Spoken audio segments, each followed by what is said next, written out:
இன்றே டவுன்லோட் செய்து உங்கள் ஃபேவரட் ஷோக்களை என்ஜாய் பண்ணுங்க. அண்ணே, இந்த கோயில் எத்தனை மணிக்கு திறப்பாங்க? கோயிலாம் திறக்க மாட்டாங்கம்மா. ஹலோ, எத்தனை மணிக்கு திறப்பாங்கன்னு கேட்டோம். சொல்லிட்டு விளையாட மாட்டீங்களா? அதான் திறக்க மாட்டாங்கன்னு சொன்னேன்ல. திறக்க மாட்டாங்கன்னா புரியலையே. 10 வருஷமா திறக்கல, இனிமேலும் திறக்க மாட்டாங்கம்மா.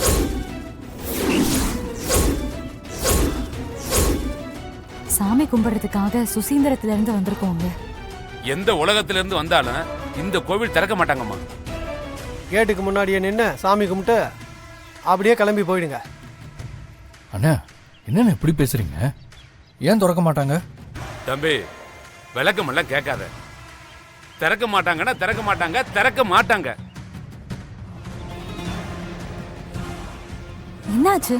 ஊர் பிரச்சனையா? ஏமா கேக்குறீங்க? நீங்க தீர்த்து வைக்க போறீங்களா? சொன்னா புரியாதா? கோவில் திறக்க மாட்டாங்கம்மா. வெளியில நின்று சாமியை கும்பிட்டு போங்க.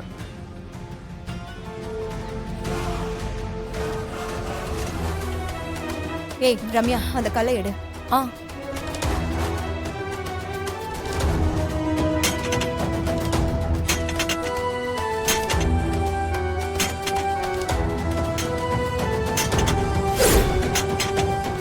ஏய்,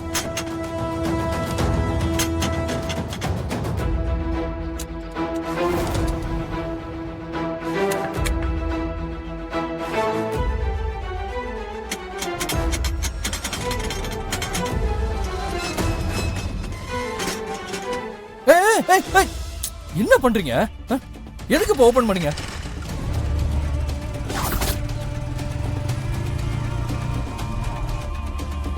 என்ன பண்றீங்க?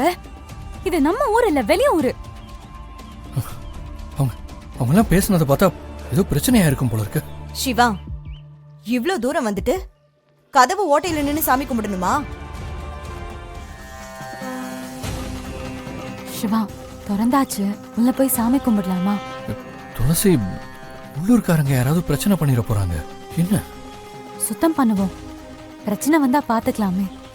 நாம திறக்கணுங்கிறதான் சாமி கட்டளை போத. மாமா, துளசியே சொல்லிட்டாங்க, அப்புறம் என்ன? இதான் துளசியே. சுத்தம் பண்ணிக்கிட்டே பேசலாம். சரி. சரி வாங்க.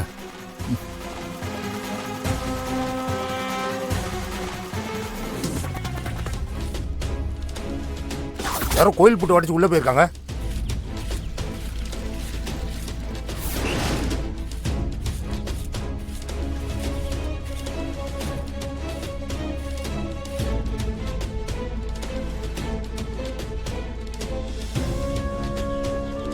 ஏய், யார கேட்டு கோயில திறந்தீங்க?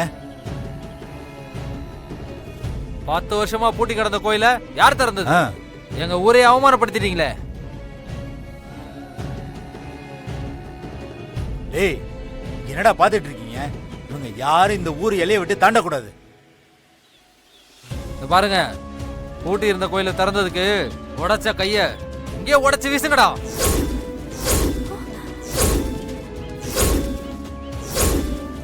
ரெண்டு கை உங்களுக்கு இல்லப்பா, ஒத்த கையை தான் உடைக்கணும். ஒத்த கை எங்களுக்கு தான் சொந்தம்.